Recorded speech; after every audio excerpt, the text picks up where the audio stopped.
Hey golf people, on my last video I checked the balance of golf balls using the saltwater method, and we found that a number of balls, even balls from premium brands, were often out of balance. It's kind of a scary thought. So on today's video I've got my stimp meter and I'm going to the putting green to find out if the balance of golf balls actually affects the roll on the green. On the same putt, will you miss it or make it depending on the balance of the golf ball?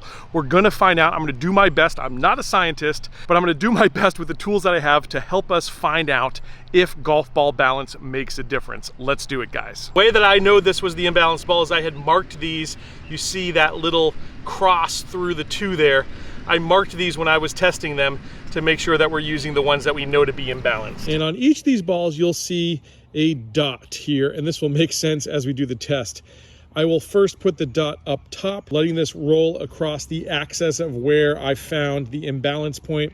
Then we'll shift it to the right and to the left for each of these balls. First, right where we have the dot leaning up, dead center, dot to the right. Now we're gonna go dot to the left.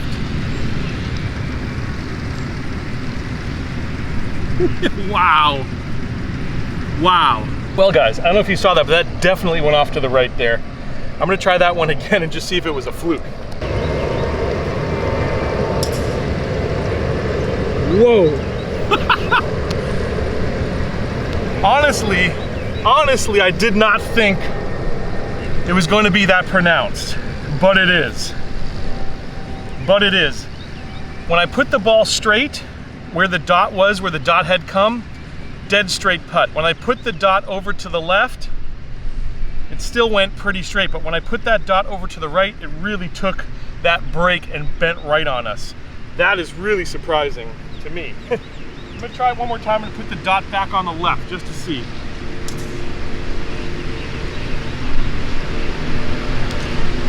Still straight. Wow. All right, now I've got ball number 2 here. This was actually a Titleist 1. This was the first ball that I found to be imbalanced. Let's give it a shot. Straight.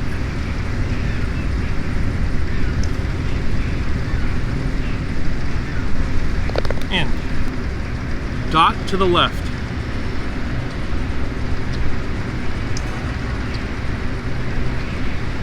Wow. Again. Dot to the right now.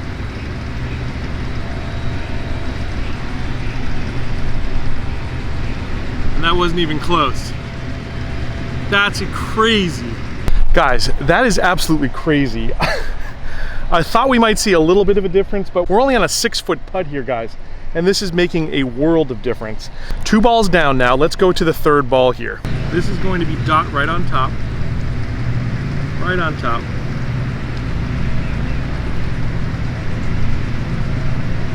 Ooh. This is going to be dot to the right, dot to the right.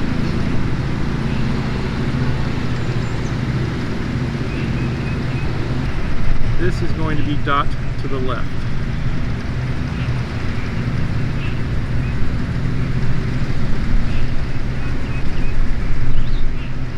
And that went in.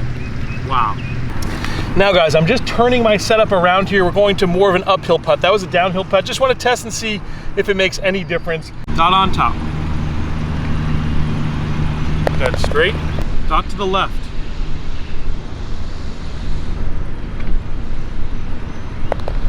Dot to the right. Straight. Ball 2. Great.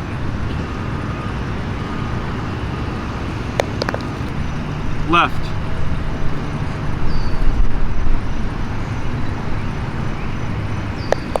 Right. It's good. So guys, on a shorter putt going uphill where we're hitting it nice and firm, it doesn't seem like the balance is enough to affect it. So my hypothesis here is you're going to see a much more pronounced result when you are on faster greens in terms of the trajectory of the ball moving right or left. And of course, on longer putts, the more distance we have in that putt, the more opportunity it is for that ball to move right or left on us. With a short putt moving at speed, it probably is not going to affect the ball, but when you add either faster greens and longer putts, I think you got more opportunity for that to happen. We're now moving uphill. This is an 8-foot putt, and we've got the stimp meter up a little bit higher, so we'll see how on a longer putt moving uphill, how this works. Now, just as we saw with the longer downhill putt, this longer uphill putt, just adding length, added more opportunity for the balls to go left or right, and we missed a number of putts when I changed direction of that dot on that ball. So I did take a perfectly balanced ball, and the results were much different. With a balanced ball, the line of the putt was the same almost every single time, and all of those went in the hole, as opposed to the imbalanced balls where I was seeing that right and left disparity. All right, guys, I'm back at my office.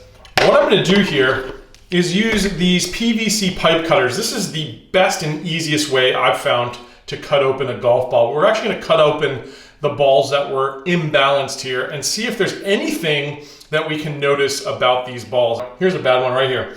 I marked it with this green line. So again, this pipe cutter is perfect because it's almost made for a golf ball as far as I'm concerned. Now there's the dot there, okay? So this is what it was actually coming up to. I'm gonna go ahead and cut it right along that, where that dot is, and see what happens with this ball. And again, makes it super simple. This is just ratcheting as I open it up. No effort at all, completely effortless. And there we go. Here's a ball that's a good ball. I'm just gonna cut it right down the old Pro V mark there and see what happens. All right, now here's both balls, guys. Can you tell which one is the good ball and which one is the bad ball? Well, I will tell you, this is the bad ball on the right, good ball on the left. I cut into both of these balls. What I'm seeing here in terms of difference is this has some striation, this has more density, it actually had some bubbling that we could see. On this side, it's much more smooth. Now, they both have some discoloration. As you can see, there's some smoother areas and some rougher areas. But here you've got some real distinct, I don't know what would cause that, but I'm guessing bubbling or air getting inside possibly, and just changing the consistency of that core. That to me is absolutely fascinating. Do you think that an imbalanced golf ball would have any effect on the roll of a putt? I would probably say yes. I'm a firm believer that anything that is mass produced is going to have errors. You know, if the company makes 100 radios, 5% of those radios are not going to work. Golf balls are no different than anything else. Well, guys, what do you think? This whole process has been completely eye-opening to me. Up until a little while ago, I had no idea that golf balls could be out of balance, and I definitely had no clue that they would actually affect a putt. Now I am a believer for sure after seeing it with my own eyes. Now, are there things that we could not control? For instance, maybe a blade of grass got on the golf ball from time to time. Maybe my stimp meter isn't perfectly measured. Maybe a speck of dust got on the ball. All of those variables, there's no way for me to control, but I will tell you this. I personally now do believe that the balance of a golf ball can affect the roll of a putt, and it can take it a little left or it can take it a little right, and that is something I had no idea that I would find out on this show. Now, I want to make it super clear that this was not a hit piece on Titleist. In fact, I believe that all manufacturers have some defects in their ball, except for those Chrome Soft X that we tested, I guess get laser checked to make sure they're in balance. But this is not anything against Titleist. I think this is just an issue that naturally occurs with 3, 4, 5-piece balls, and definitely even in 2-piece balls, although I think the more layers you have, the more opportunity you have for the ball to be in balance. But this is not about a ball manufacturer. But I do hope that this has enlightened you as it's enlightened me to know and really believe when we're on the golf course, give yourself permission to be imperfect. This is an imperfect game. We are imperfect people, and these are imperfect balls. People talk about the rub of the green, whatever you want to call it. Golf sometimes gives, golf sometimes taketh away, and give yourself a little break next time, guys. I hope you enjoyed this one. If you haven't seen this video, I think this is another enlightening video that you will really enjoy. And please do hit subscribe because it will help me do more tests like this and it helps grow the channel. I enjoyed it. I hope you did. I'll catch you back here very soon on another edition of Let's Play Through.